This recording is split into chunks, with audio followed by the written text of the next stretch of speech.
Hey, I'm Ryan Reynolds. Recently, I asked Mint Mobile's legal team if big wireless companies are allowed to raise prices due to inflation. They said yes. And then when I asked if raising prices technically violates those onerous two-year contracts, they said, "What the f*** are you talking about, you insane Hollywood ass?"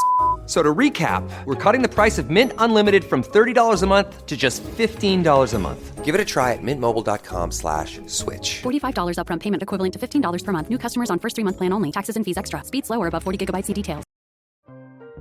This episode is brought to you by Atlassian. Atlassian makes the team collaboration software that powers enterprise businesses around the world, including over 80% of the Fortune 500. With Atlassian's AI-powered software like Jira, Confluence, and Loom, you'll have more time to do the work that matters. In fact, Atlassian customers experience a 25% reduction in project duration per year. Unleash the potential of your team at Atlassian.com. Atlassian.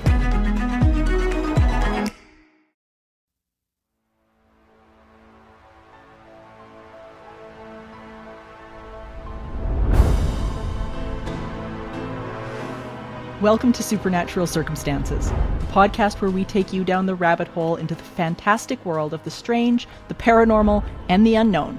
I'm Morgan Knudsen. And I'm Mike Browne. It's time to dim the lights and settle in. Come along with us on this week's adventure. And the adventure this week, we've got a bunch of guests who are going to talk to us about the state of paranormal television, which I am so looking forward to having this discussion. Yeah, this is, I think, a long time coming. And I mean, everybody that's on the panel today, because this episode is a little bit different. I mean, normally we're taking cases and whatever. But I think where people are getting their information from, as we've been touting for a very long time, is really, really, really important. And I'm really looking forward to having some of these people share their experiences. Right. Because, I mean, that's, people get their information, or a lot of their information now, from TV. Mm-hmm. And I think TV, it's really YouTube. Yeah. Exactly. Yeah. And I think it's really important that people understand sort of the underbelly of this. And I've worked with some amazing, amazing people over the years, production wise. And it's, you know, it's been wonderful in many areas, but it really cagey in others. So this is going to be a good talk. I do believe you are correct. So let's get to it.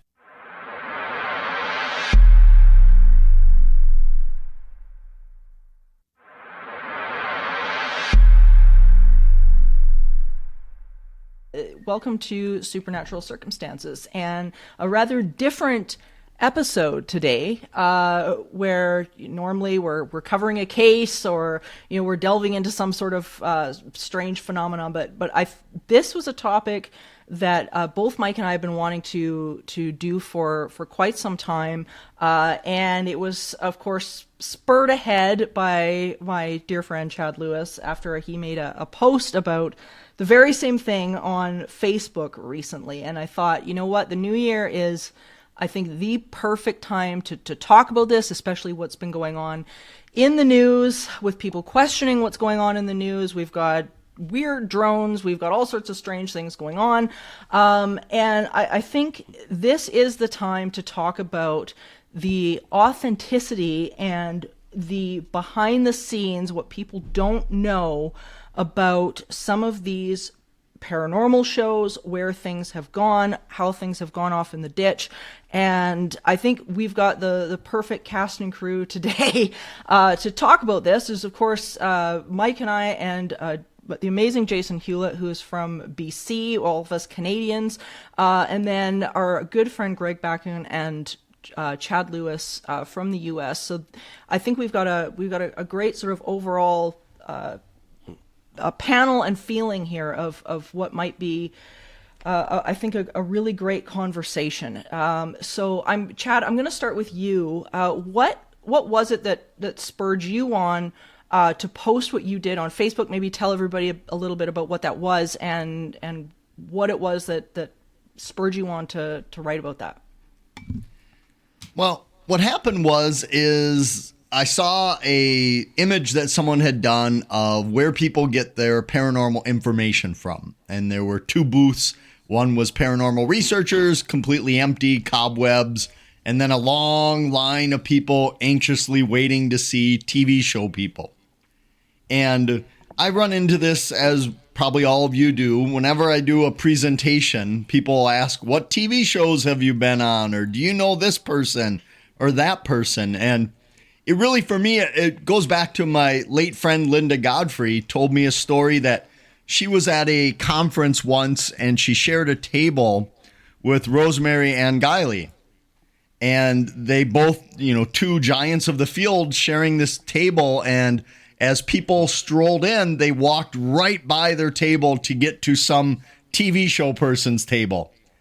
And Linda and Rosemary are looking at each other saying, we got all the research right here. What are people doing? And that really struck a chord with me when she said that it just, whether good or bad, that's just the way things were. So I posted it and said, is this good or bad? And I was amazed at how many people had opinions on one side or the other. Yeah, I know you were waiting for my great big long laundry list of complaints, which I genuinely have. And I'm going to chip in here just a little bit before I get into Greg and Jason about an incident that I had just this past year where I actually recused myself from a production, and it's the first time I've ever done this. But my approach to television, because I've done over 20 years in parapsychology research, and my work's been presented at the Rhine, and I've got a laundry list of the academic side. I've taught in post-secondary for God knows how long, and my approach to the shows, whenever I would get asked to come on and be a so-called expert, was that I had the opportunity to introduce to the mainstream the proper scientific academic information. And I felt like if nobody stepped up to do that, then that field would just kind of exist as it was in the ether, its own little conglomerate of people's, ghost hunting and this kind of a thing. And I thought, you know what? I've got the opportunity to step up and actually interject something into this that was educational.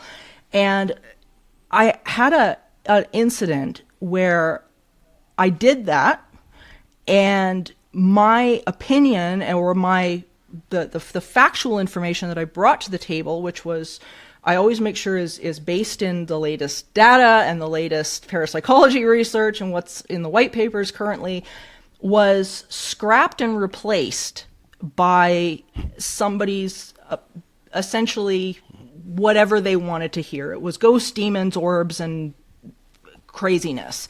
But Greg, I want to turn it over to you here quickly, because I know you have had experiences within these productions as well that have mirrored something similar to that.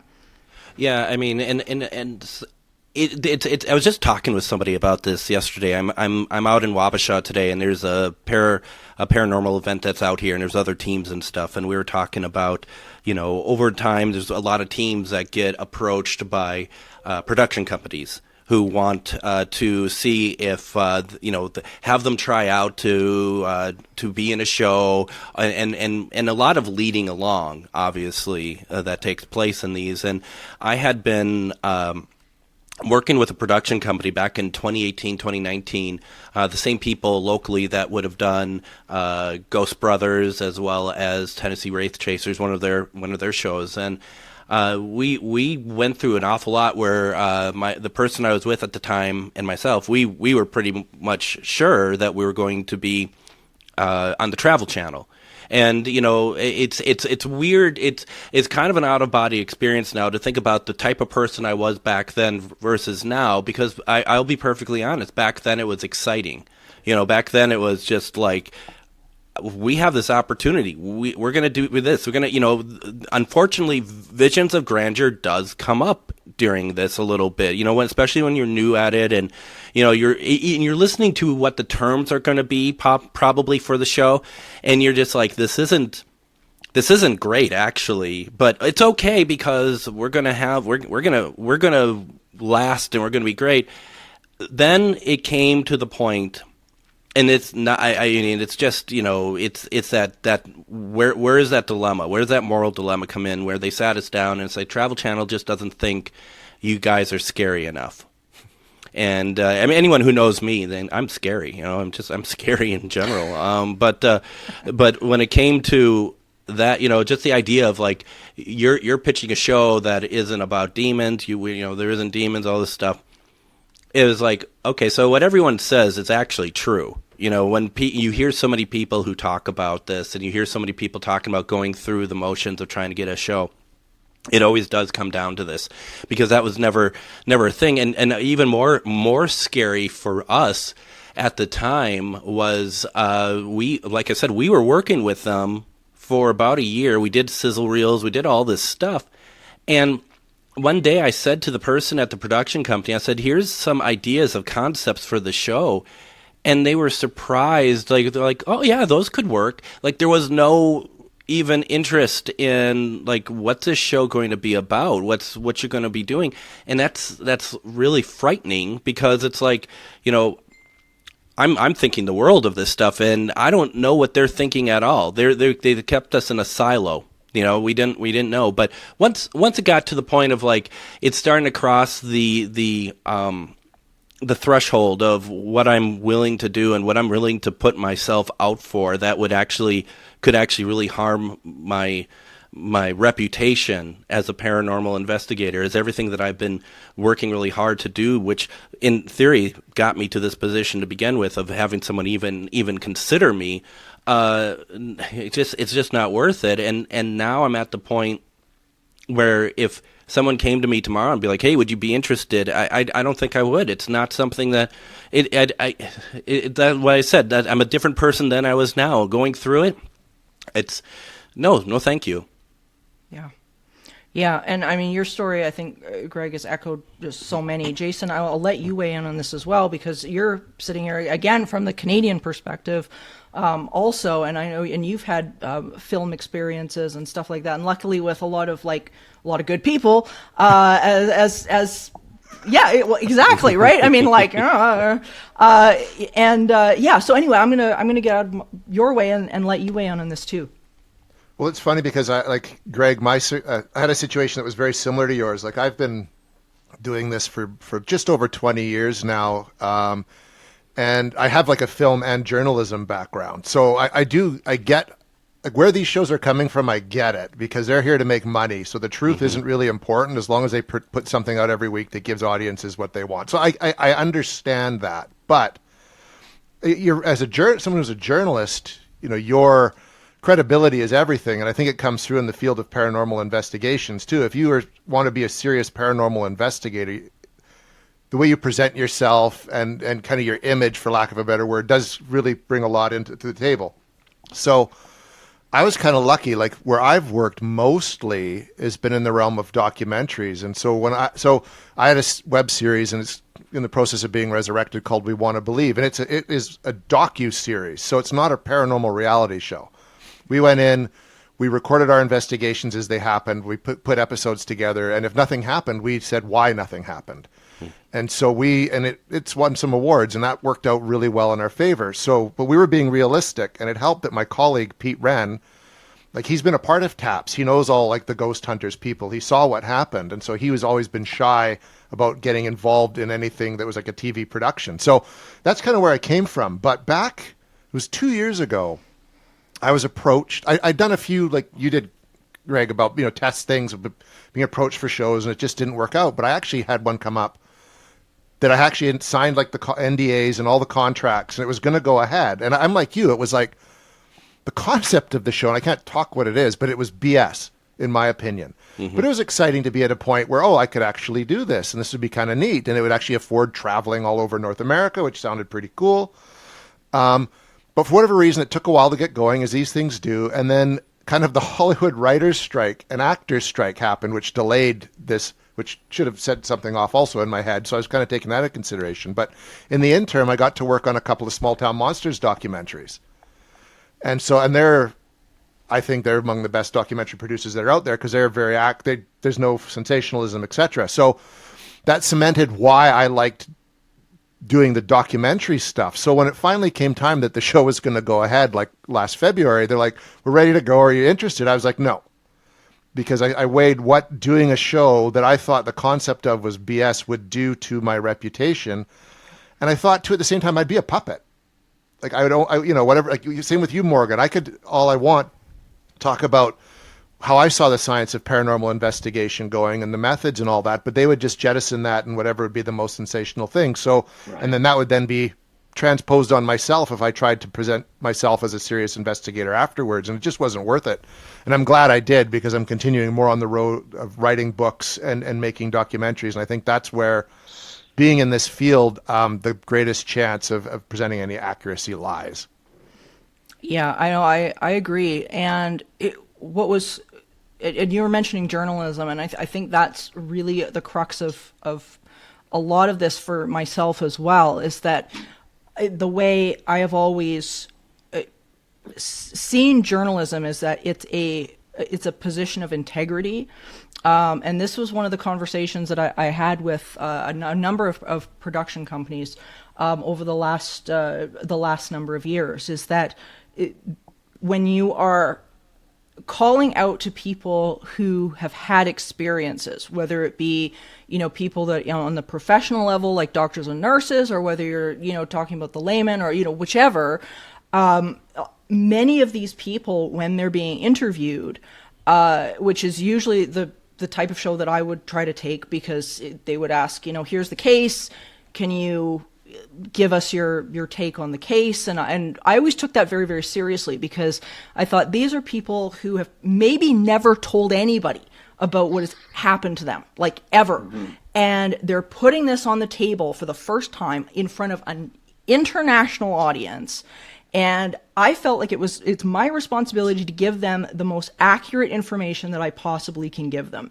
And this was something that I would say to producers right up front as well, where I said, look, you're not going to get demons and orbs from me. If that's what you want, you need to go find someone else, because you're not going to get that from me. I'm going to give these people the closest explanation that I think I can give based on the interviews that you're giving me to look at.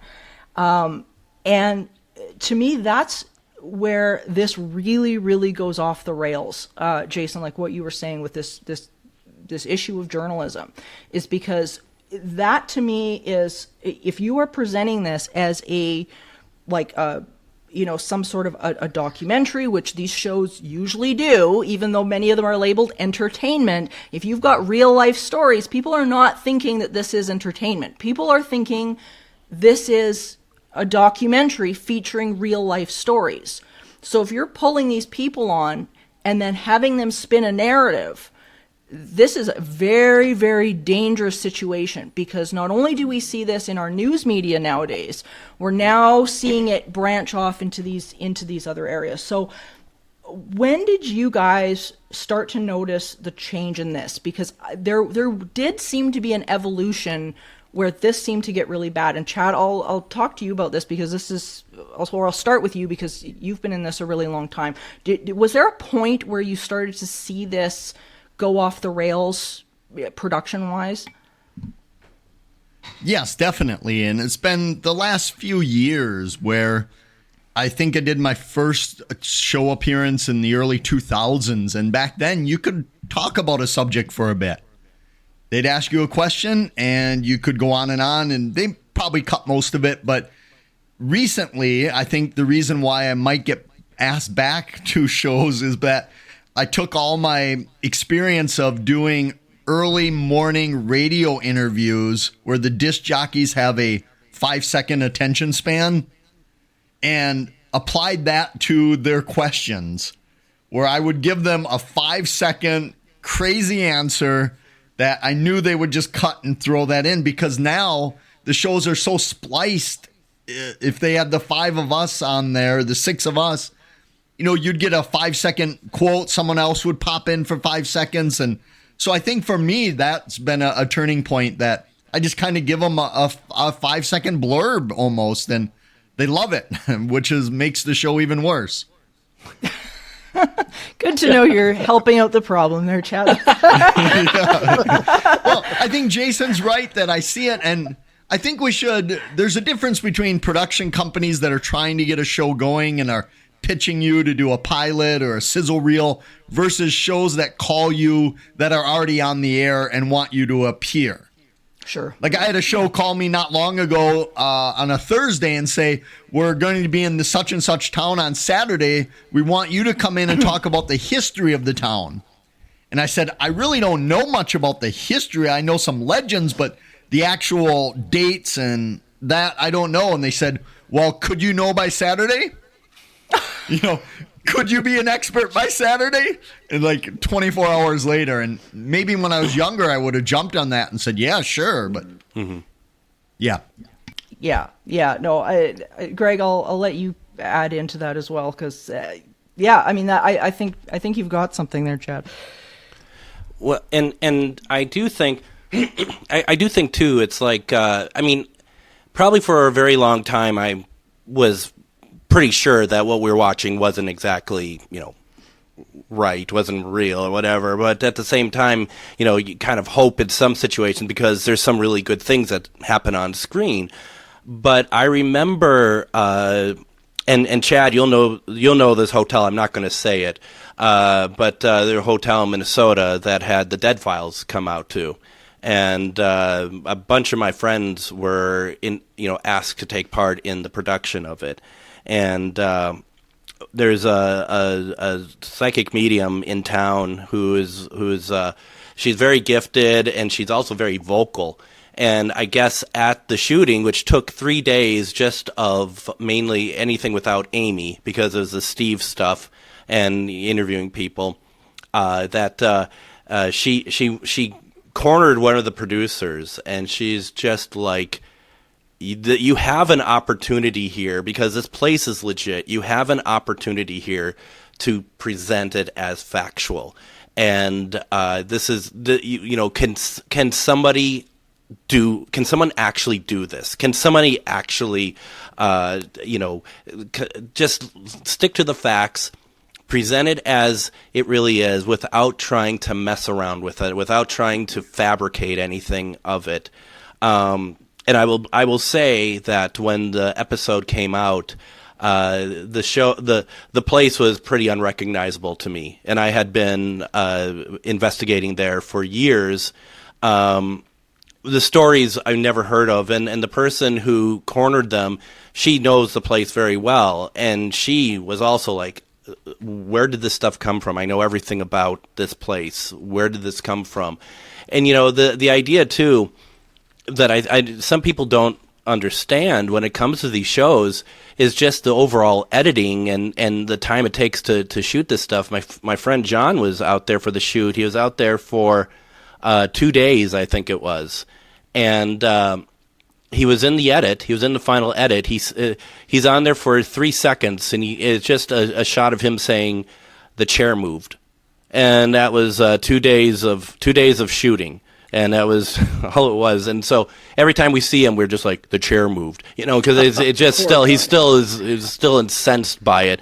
But, there's something about it where it's just like, and Chad, as you said too, it's like the two different types of shows, and the ones that you get asked to take part in are the pilot one, and it's like when they want you to join in and they already have a show, like they just are plotting people in. I don't see what the point, because you don't have personality. You can't be yourself in it anyway. Is it shows like, I don't want to single anybody out, but there's a certain somebody whose first name begins with the last letter of the alphabet, and then his last name is the second letter of the alphabet. Is it success of the shows like that you guys think is driving this kind of assault on reality, the reality of the paranormal, the reality of parapsychology, the actual science? Is that what it is? It's just it's the sensational stuff has been working for X amount of years, as long as that guy's been active anyway, and people before him. Is it just they don't really care? Jason, did you want to add on to that? Yeah. I think coming from a journalism background, I mean, especially writing for newspapers, the whole slogan was, if it bleeds, it leads. So the most sensational stuff is going to get the most play. And I think when you look like back when the shows first started, like in the early 2000s, when it was just ghost hunters, there's some stuff there that seemed, I think, it was for television, but they're a lot more accurate than what we're seeing now. And I think as there's a proliferation of shows and each one's trying to outdo the next, it just kind of spirals out of control. And then, you have, the Hobbit guy doing his show, talking about stuff, and he's taken it to the whole next level. And you know what? Credit to him. He's a great entertainer, right? Like, he knows what he's doing in terms of making money, but I don't think he gives two bleep word about the truth. Like, he's had a whole episode shot at the Gooding University Inn, which our team travels to like every year, and we work with Western Idaho Paranormal, that's where they go there every year, and they make investigations. And if you watch that episode, like, they've torqued everything up to 11. I mean, it's a very active place. Like, we spent 36 hours there, and it was nonstop the whole time we were there. But they're saying it's all this evil, and there's all these angry spirits, and this is what's going on. And that's just not our experience there. It's active, yes, but it's not like demons coming out of the woodwork and, they're going to murder you. But that's how they almost want you to feel when you watch that episode. So I think, the more these shows are around, the more they have to outdo each other, the more sensational they get. And then they create like the whole demonic thing, which was nothing like, 5 years ago, but now it's become the buzzword. And they just, so every episode's got to have a demon in it. And Mr. Baggins gets possessed every week because that's what people want to see. And I think that just makes everything worse. And the problem is because even though they have a disclaimer saying this is entertainment purposes, it's presented as a reality show. And like you said, Morgan, it's real cases at real places with real people.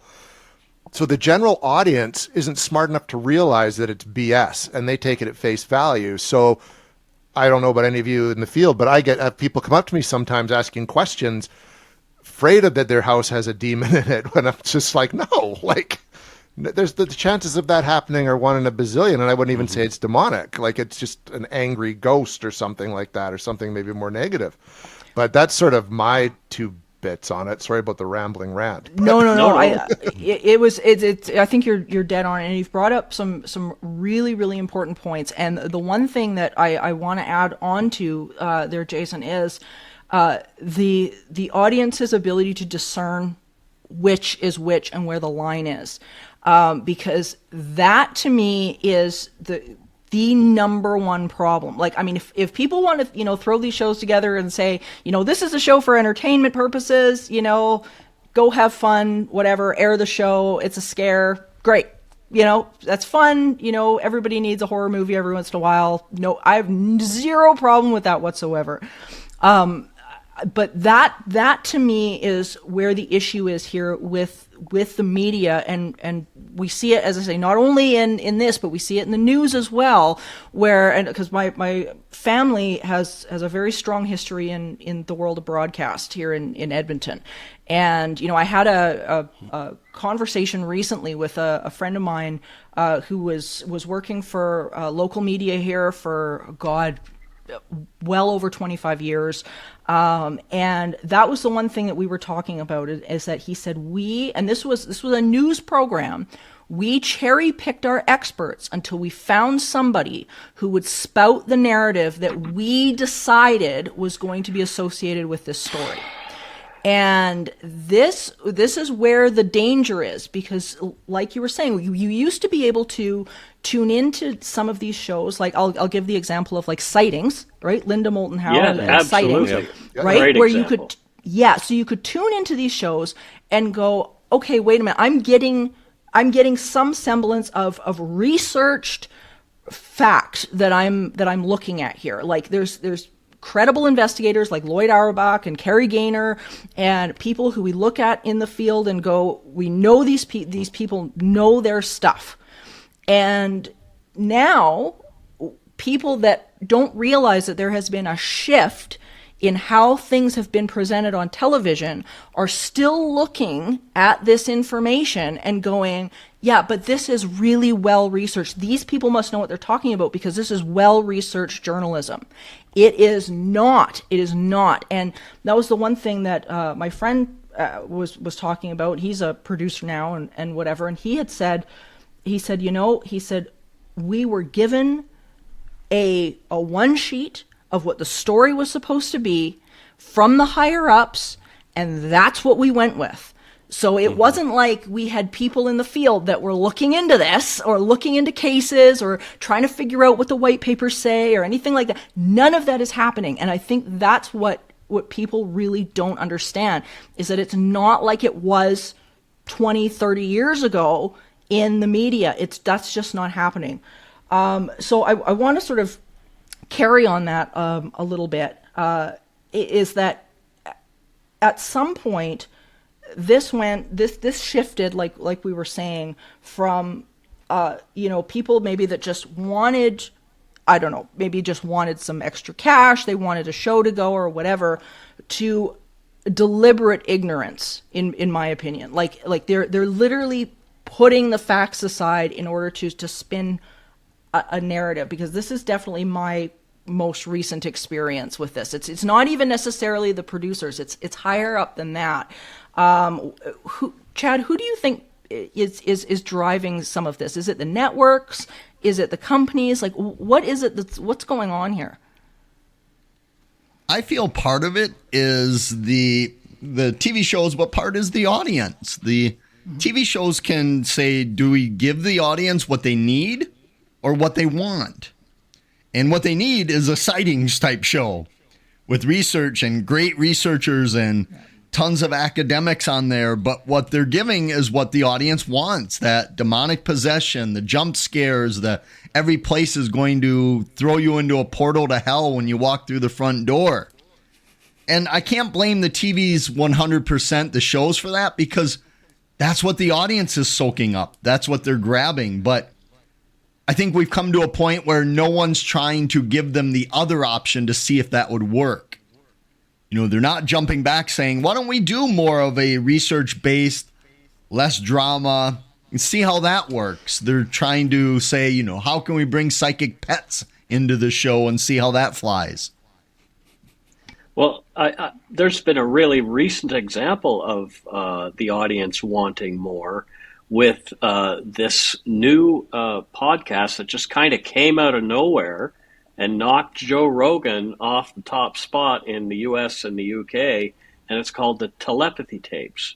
And it's about nonverbal autistic kids that their parents and these researchers believe are telepathic and have telepathic abilities as a result of being autistic. It's one of their features they're thinking. I mean, there's arguments one way or the other, but it's really fascinating that a show that is trying to do it science-wise, which is what they're doing, even though there are arguments that their science is flawed, that show knocked Joe Rogan off top spot. So there is an audience for it. If we weren't feeding them Bilbo Baggins all the time, if they weren't being fed that, perhaps there is an audience that would pick up on a new show like Sightings or something like that. Maybe Sightings needs a resurrection, to coin a phrase. Well, that's what I wonder, because one of my things is education through live shows and theater shows and things like that. And because I'm definitely one of those people. Have a background in theater. I've done it for a very long time. And I firmly believe that people need to be having fun and having an emotional experience in order to remember stuff. And you don't have to fake things in order to make that memorable and exciting. You just have to make it something that people are going to remember and that are having fun, instead of, making them read a stack of white papers, which nobody wants to do. I don't even want to do it, and I have to do it. But I do. I definitely think there is an audience, and I wonder if, and Greg, I'll let you weigh in on this as well. I wonder if it's not so much that's what the audience wants, but that's what's available to them right now on the entertainment level. What do you think about that?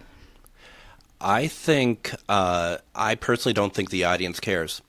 I think that the audience, I think they want to be scared. I think they want to believe in that there is something that is dark, and that I think some of them get kind of a kick out of thinking that that's in their house as well. I think that there's something that, to Chad's point, when he's just like, it's the TV production, but it's also the audience. I think this is what the majority of the audience want, because they don't. I think it all comes back from a point of just education, of knowing what paranormal is, what it's all about. And, first, people are watching this as if they're at the Walt Disney World in the Haunted Mansion. That's what they think it is. If we've all done events, I'm sure, and you bring people in, you get those people who are looking at it as if, it's the start of a play, not that there's going to be actually entities interacting with you. And so I think that I personally think that audiences, for the most part, don't really. I think that they'd much rather live in this world of thinking that it's this, darker stuff, or that it's, as portrayed on television, opposed to what we've been working with and what we've done and what we've done. I've certainly seen it where we've met people, and when we met them, they were big fans of those type of shows, and then they fell away from it to want to understand better. And you probably all have had people come up and say, "Yeah, I get it now. I see." But they're not a majority. And I think if we were to go up to people and be like, "Do you know that show X, Y, and Z, that probably 75, 80%, 95% of the stuff is fake there?" They're probably not going to be like, "Oh no, I'm not going to watch it." They're just going to be, "Oh, okay." That's what I think, at least. Jason, what are your thoughts on that? Yeah, I agree with Greg. I think that the audience itself, the people who I think know it's BS and want the more real stuff, they'll read a book or they'll watch like an older show or something like that. I think majority of the modern audience just wants, like what Greg said, they want to be scared. And so they're going to lap that up. And I think the production companies, we all know that Hollywood is bankrupt of ideas, but they won't go for any original new idea. It's got to be something existing. So they will just always go with what works and what people want to watch. They're very rare is it that someone's going to take a chance. I think that's where you need to look to more like with, mainstream movies. You got to go to more of an indie film to get something unique and original than watching the latest Marvel movie, unfortunately. There was a really successful example of a decent show presented as documentary. Did any of you guys see the Apple TV Enfield Poltergeist series? Yeah, that was well done. It was fantastic. It was fantastic, and they did it really. I've lost my train of thought. but they were good. So great at what they did. Yeah. They did. But when I looked at that, because I remember when it came out, I was super excited to had read This House is Haunted and all that. So I remember going on to find it, and it wasn't even in the top 10 when it dropped. Most shows hit number 1. So I think that it to itself speaks to it. That people probably saw the trailers and they were just like, well, it looks maybe interesting, but it doesn't look all that scary and looks more like a documentary. I don't want to watch that, which I think that speaks to the problem that here's this well-presented thing that comes out that is what people need to watch, and they're just not jumping onto it. But it is excellent. It's phenomenal. Which Enfield? Is it the UK or the... Yeah, the UK. Okay. They essentially what they did, they had actors that they hired who looked a lot like the folks who were there for the real haunting, for the real poltergeist activity, and they had them lip sync to the tapes that were made at the time. It was so bang on. It was so great. Yeah, it's fantastic. Just the fact they could get those tapes, right, which recorded tons of stuff. But then you look at the second Conjuring movie, that presents the Warrens as these great heroes in that Enfield case, and they were there maybe one morning and they weren't even allowed in the building, but they made them the same, but based on a true story, and everybody believed it, right? That's the problem. Yeah, I know. That's the one thing that I've found. Just speaking to colleagues on the academic end that have found this so incredibly frustrating, and this is something that I've passed on to producers and whatnot over the years as well, where I've said, look, you've got. And this was a conversation I had actually not that long ago, where I said, they were basically making up terms and presenting them as scientific terms, in regards to the paranormal. And I said, look, like, there is a name for this. It's not that name. There is a name that has been established throughout the world of academia where this has a specific, this phenomenon has a name, and it's listed in papers and whatnot. And they said, well, we don't know. The network didn't like it, and we don't think the audience is going to understand it. And I told them, I said, so in other words, if you were doing a medical show and the network didn't like the word autopsy, would you replace it with a made-up term? Body and chop they were chop. like, that's exactly what I said. And they're no, we wouldn't do that. And I said, well, then what is the difference? What is the difference? I said, look, you've got a field in which there are people who have their PhDs, there are people that have their master's degree, there are people that have won multiple academic prizes for this. They teach this in universities. I said, you've got, say, for example, like Princeton has the parapsychology lab pair. You've got Cope at Yale. You've got, I said, yet you feel like you can bastardize this field in a way that you don't do with these other fields, which I also found extremely frustrating. And so when this was I guess taken up to the higher ups or whatever, they said, we kind of see where you're coming from. What do you mean you kind of see where I'm coming from? Like, this is insane. So I think we have to really take a hard look at exactly how you've got this upper echelon, whether it be in the U.S. or Canada or whatever, of how they're viewing accurate information that they're dealing down the pipeline, because it's not what we think. Greg, yeah, go ahead. I just got to say, what you just said has so many levels to it that which is almost frightening in a sense, because what we're looking at here is, first of all, when you put it out like that, which, I mean, I've always kind of felt this way, it shows that as far as a lot of mediums are concerned, what I mean, like television, mediums are concerned, that there actually really isn't any respect for our field. Zero. That there isn't, if to your point, if we start seeing shows where it's, talking about, body cut-ups and not autopsies, they're going to be sued. There's going to be something done that's going to bring effect to it, and it's like, is it down to, like, the researchers and academics? And I'm not suggesting that you all start suing all of the media stuff, but I mean, to what extent though? Because you can't hold it accountable. You can't hold these production companies accountable. But it really comes down to that they're not respecting it, and that there isn't anybody who's holding them responsible. And what I'm going to say is not about everybody, but is about a number of people who are doing these shows, and they are looked at as experts. They come up through the ranks of paranormal, and once they get some success, they kind of adapt themselves. At what stage can we get some of them to actually put their foot down over things, and that's something that is very much needed. Well, I'll repeat a story here before we kind of go on to the next question that I think bears repeating, because this was something that was told to me by Lizette Coley on an interview we did way back at the beginning of Supernatural Circumstances.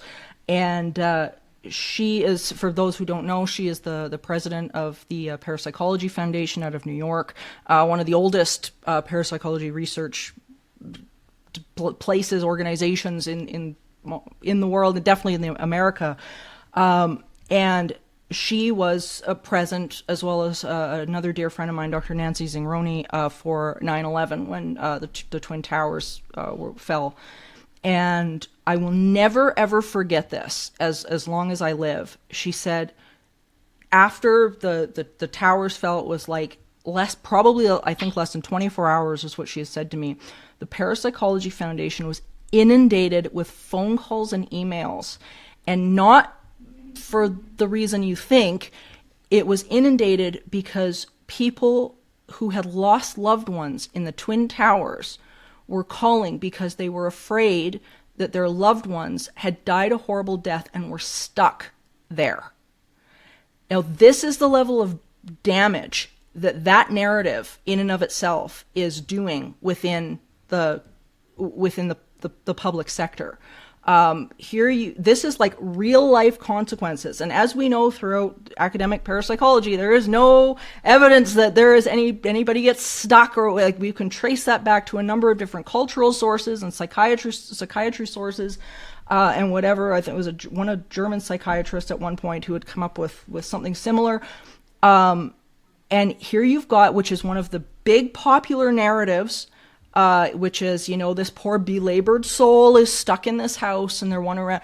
This is the real life consequence of pushing this narrative, is that now you've got this going on. So anyway, Lizette ended up, she was on the phone with these poor people. And as I say, I will never forget that story as long as I live. So I think we've kind of established that this is an industry problem. I think it is, it's a public problem, but it's also an industry problem. Chad, what can we do to start to shift this? Is there something that people like us, other people that have been in television, what can we do to start changing this dynamic that's going on? That's a great question. Simply, I don't know if we can. I don't think they care. That I'm sure you've all had it too, where a show asks you to be on an episode and you say, sure, this is what I require. And they move on to someone else who will do it for absolutely nothing, because there's no Brad Pitt in this industry that they don't care. There's no one where like, we've got to have Morgan, or, it doesn't work. They're on to, no offense to any of us, but they're on to 12 other people. They don't care. As long as it's a talking head and they can fill it with their script, they're okay. So I don't know. I've talked about this with so many colleagues that we kind of have a chain letter going saying, hey, I just got a call from such and such. If you get a call, this is what I told them I would do it for, so that person kind of has a ballpark of what they might want to do. But other than that, they'll try going to the cheapest, least expensive, saying they don't have a budget, saying they don't have this, that. I mean, we've all dealt with that, where you're in a room where everyone else is getting paid, but for some reason they don't want you to. But again, I just talked with a colleague of mine. I won't mention him, but he's been on a lot of shows, and he just got a call, and they wanted him to do a show in Texas on the Chupacabra, and they said, we'll fly you there, but they weren't going to pay. And they said, well, your flight's kind of a payment. As though, getting on an American airline these days with your 2 square feet of room, flying for 3 days worth of work just for the flight, like, great. So he turned that down. But to your question, Morgan, I think it's a sincere question and a great question. I just don't know that we can do anything. I'm down to giving 5-second radio spurts for them. So I'm probably the worst person to ask about that. Well, I think, I know in Canada, at least, I've had a better experience with being paid, thank God. And I don't do anything unless there's a contract with a number on it.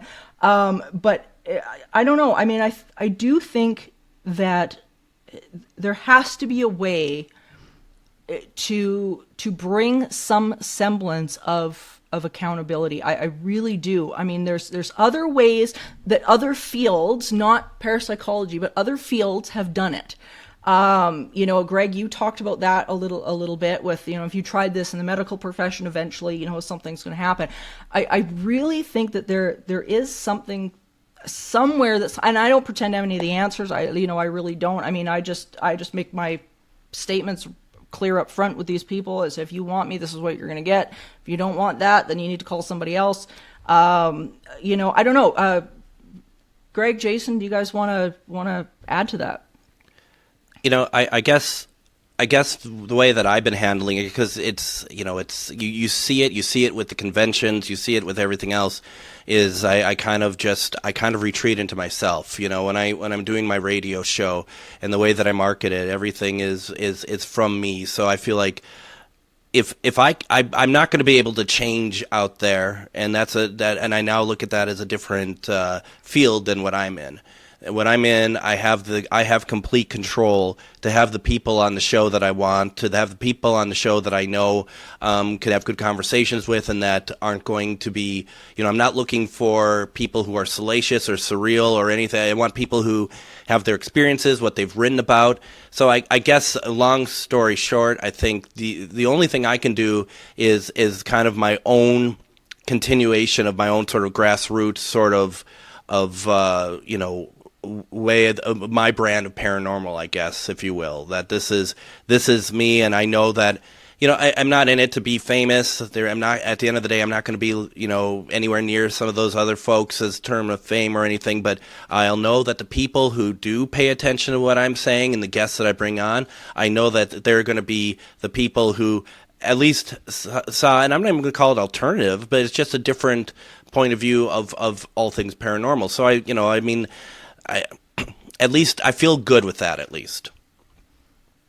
Jason, how about you? I agree 100%, Greg. That's sort of what I've done too, is like just kind of make sure that my name, whatever it's worth, is like people at least know what they're going to get. Like, and if I am going to work with anyone else, it's the same with you, Morgan. I kind of state this is how I operate, take it or leave it. And most of the time, I won't even work with anyone who I don't think fits the same values as me. It's just better that way. Would it be cool to be on a big show and like just even do the 5-second soundbite? Absolutely. I think that'd be great. But I just, and I'd probably say yes if I was asked to, if it was something that was, I think, a topic that I was into and interested in and could speak clearly about. But otherwise, I just sort of just stick to my own little realm of the paranormal. And I think if more people, as long as there's enough people doing that, the field will have its credibility to some degree. Yeah, I agree. I mean, that's the approach that I've always taken ever since Steph and I first started NGD Seeker. I don't know how long ago, 20 odd years ago now. And I mean, the two of us, we kind of always had two rules, which was if it comes before the friendship, that was the day we quit. And then the second rule was have integrity about the subject. And when we started very early on, it was 7 years of research and study and working out. I mean, most people know we have the Teaching the Living program, which we've had in courses all over the place. But it was over 7 years before we even made a move to present it at all. It was one of those things we did very carefully, and at the time, the only thing that was actually out in regards to ghost shows was Most Haunted. And it was still in the UK. It was just still a UK thing. You had to download the episodes if you wanted to get in Canada. So I mean, it was very, very, very early on. I mean, this was early 2000s, 2001, and I think maybe that's what this whole thing comes back to. And I mean, Mike, here, you and I, we've basically have the same mandate with supernatural circumstances. Mm-hmm. And I think that's one of the reasons why, it does well and maybe isn't, this crazy sensational thing that, many of the other shows are that are talking about horror stories and things like that.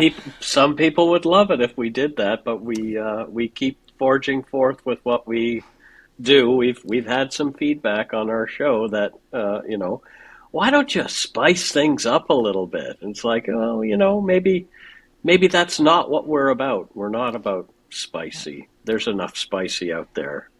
We'd like people to have like a logical conversation about these interesting things. And I think at the end of the day, it kind of is about being able to lay your head down on the pillow at night and be proud of what you stand for and what you do. And I think that's one of the things that, I mean, it's long gone in television in many areas. I mean, you just have to, wander into the Hollywood and La La Land, to figure that out. But I think there's this there's an integrity, I think, that good people can bring back to the field, and I think it's salvageable.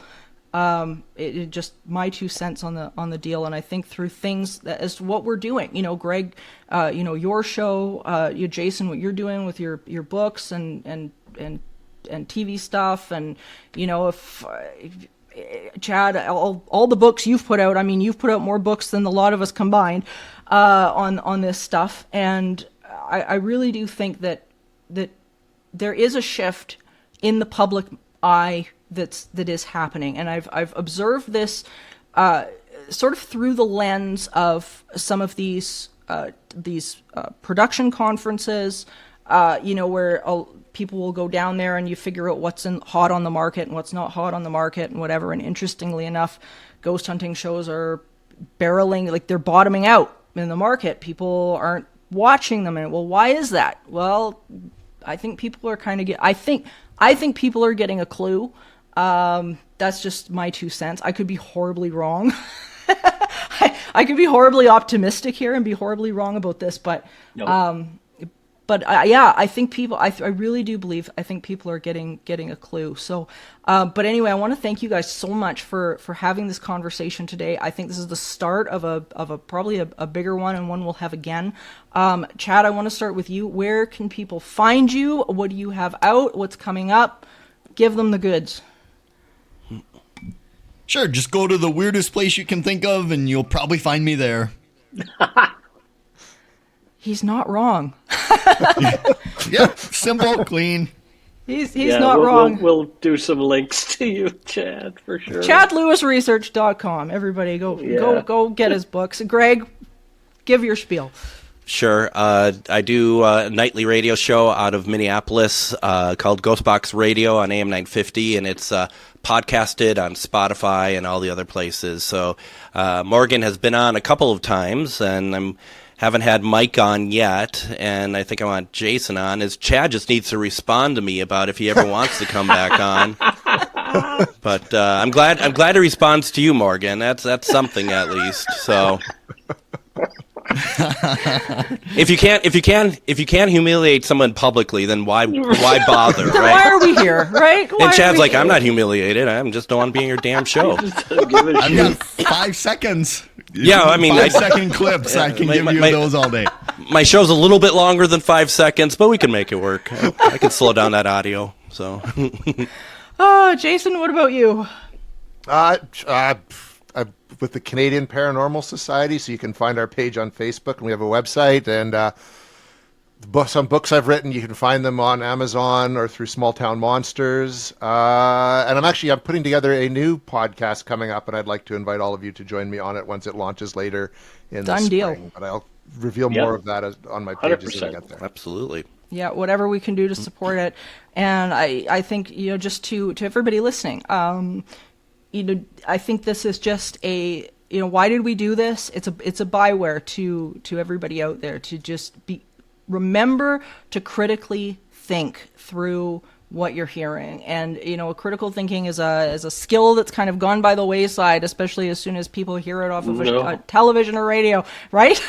And I think it's a byware to understand, from people here, 5 people here who have been in this on both sides of the industry for a very, very long time, to understand where some of this is coming from, what the attitudes are, so that you guys can make informed decisions. This isn't about bashing anybody one way or the other. It's about getting you guys to be able to make an informed decision about what you're hearing and where you're getting the information from. If you want some very solid information about parapsychology, you can go to the Psi Encyclopedia online, and we're going to put the link to that in the show notes. The Psi Encyclopedia is probably one of the best places to go for absolute no holds barred information from the best of the best for a lot of this stuff. Another great link is the Windbridge Research Institute. The very dear friend of mine, Mark Bakutsi, and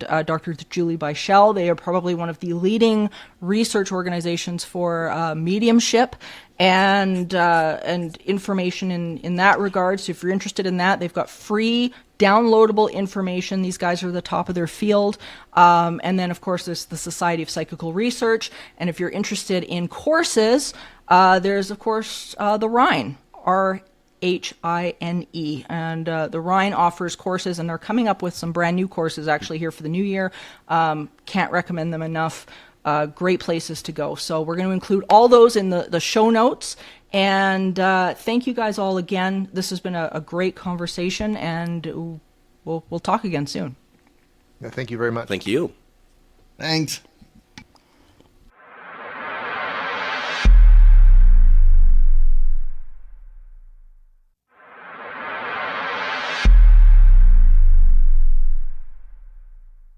Alrighty, so we did have a great talk. We did. Surprise, surprise. As always. Yeah. As always. Yeah, and it really brought up for me, I don't know, just a lot more questions. I think this is definitely not going to be the last panel we have on this topic. It's one of those things that's really ever expanding, and the more people you talk to, the more insight I think that we can get, and maybe inspiration on how we can begin to reshape things. Yeah, I really like that idea. And I think this kind of puts the ball in our court, if you know what I mean. Like, okay, so we're seeing that there's a problem, rather than just talk about it. And I don't want to be seen as somebody who just talks and complains about things that are not okay with me. What can you and I, as people who believe in what we do, what is it that we can do moving forward? Because talking to those guys about this specific topic, it just kept ringing in my head. What can we do? What can we do to take this back to? And I think we are doing it in a way. We are really, maybe we're not getting the attention we would like, but at the same time, it's okay to be that one voice crying in the darkness. Do you know what I mean? Yeah, and I think as much of the opinion that Chad was giving, I agree with. The fact that he was saying, I don't think we can really change this. This is all on the audience. I don't really agree with that. Yeah, I disagree. I don't agree with that. I think from what I've experienced is that people are looking for a change. And I think when that information is not provided, or they're not aware of it, and you've got media conglomerates that are the ones with all the money, that can push all the advertising, that can monopolize what people are seeing on TV, it's very hard for people like you and I, or other people that maybe have a different take on things or have different information, to get over and above that. And I think it's going to be reliant on not only what we do, but also on all our amazing audience members right now that are out there listening to us, is that when you hear information that you think is worthy and valid, make sure you're sharing it. Make sure you're getting out there and putting it out there, because it's not getting found, I think, in the way that many people think it might be. Right. If that makes sense. Yep. I think, honestly, if the right people hear us, if the right people get a bug in their ear about this, it'll blow up. Like, that's kind of the way that I've seen it. I mean, that's what happened with Dark Poutine. That's what happened with that show, that other show that I do. And right now it's top 0.5% of podcasts in the world, which is like, that's pretty good. I'm proud of that. But I would like this to be there too. This is in, the top 2%, which is, interesting, because there's not a lot happening for it. So that just shows you how many podcasts there are out there, and how many aren't doing so well, So if you listen to this show, please tell your friends about it. Talk about it and talk about what we do, because we don't just tell a ghost story. We're trying to dig into this and figure out what this all means. It's more, honestly, I feel like our show is in a way more spiritual than paranormal. Absolutely. I think it's about consciousness and the journey of it. And we actually got a wonderful email recently, and I'm going to just bring up her name and just give her a shout out, because it was a really wonderful email. A lady by the name of Lacey, and I haven't been able to get back to her yet, but we got an incredible email from her and talking about her journey in this experience and asking big questions. And Great. She's been getting everybody's books, and it was such a wonderful email to read. And we get these emails from people just like Lacey. Hi, Lacey. And it's inspiring for me, because I think there's so many people out there that are just soaking this in, and it's so rewarding just to be on the journey with them. So I think, like you were saying, just the more that that people can share this out and make this something that is a little bit more mainstream, I really believe, like you, that there's going to be the right ear to this, and things are going to shift, and I think it's going to happen dramatically. Yep. Me too. I mean, it's just, this is the way my life goes. It really is. It's just like, just forge forth, and however it's supposed to happen is how it will happen, and it will always be good. And it will always be better than I thought it was going to be, which is strange. I mean, I just went through probably one of the hardest things that I've ever gone through, watching my father die, being in the room while my father passed away. However, that experience was one of the most rewarding and educational experiences I think I have ever had in my lifetime, and I am so grateful for it already. You know, like, even though it was hard and I feel sad and I feel like my dad is not physically with me anymore, I have learned so much since then. So whatever situation I go into, I am always, it's kind of why the person I am, I'm always looking for what there is to learn, what there is to get to take away from it, that can help me to make my life better and move forward in a better way. Because there's always an opportunity for that every single time. And I'm talking about the most horrible things that have happened to me every single time. And I follow that up with the exact same thing, where the universe wastes nothing, and it wastes no experience. And I always remember there was a wonderful inspirational speaker that I used to follow, and he's since passed away. But he had said that, and he passed away because he ended up with a head injury. Who was it? And his name escapes me. I will get back to you. I can't remember his name. But he was wonderful. And he ended up with head injury. And when he was laying in the hospital, he said, "Don't worry, this is happening for me. Yeah. Not to me. This is happening for me." And I think that message, even in that profound circumstance, because he did not live much longer after that, due to the injury, but the fact that he was still in that headspace at that point in time, and I mean, not everybody can do that, obviously. I mean, that's a pretty advanced state of being, I think, at that point, but there's so much truth to that, is that the universe wastes nothing. You're experiencing something that you are going to take with you, and there's something in there. There's a diamond in there that you don't know what it is right away. Yeah.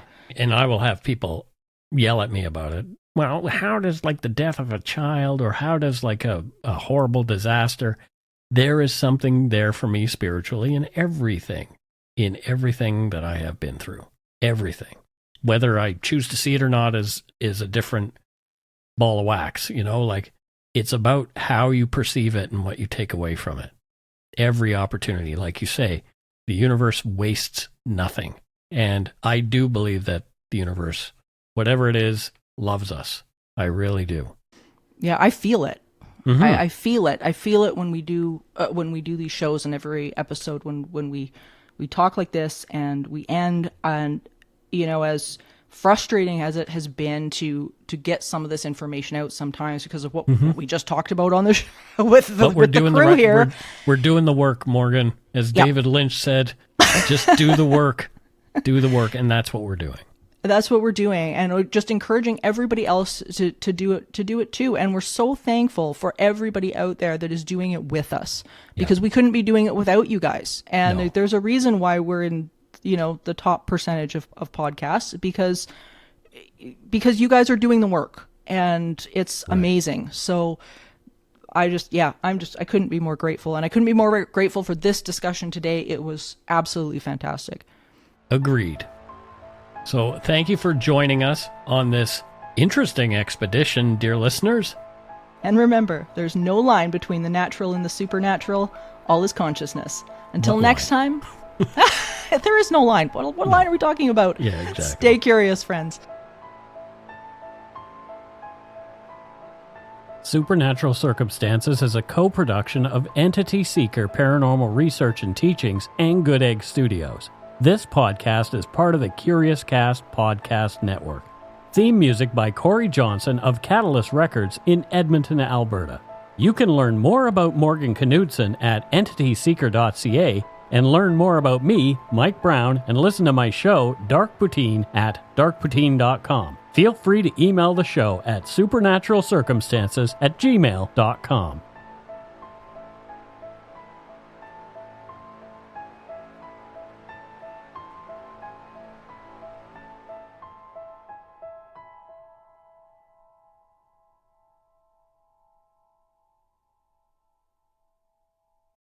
Home Network is here. I love it. Discover the best shows and your favorite trusted experts all under one roof. Are you kidding me? Every Thursday, watch heartwarming programs like an all-new Extreme Makeover Home Edition at 8.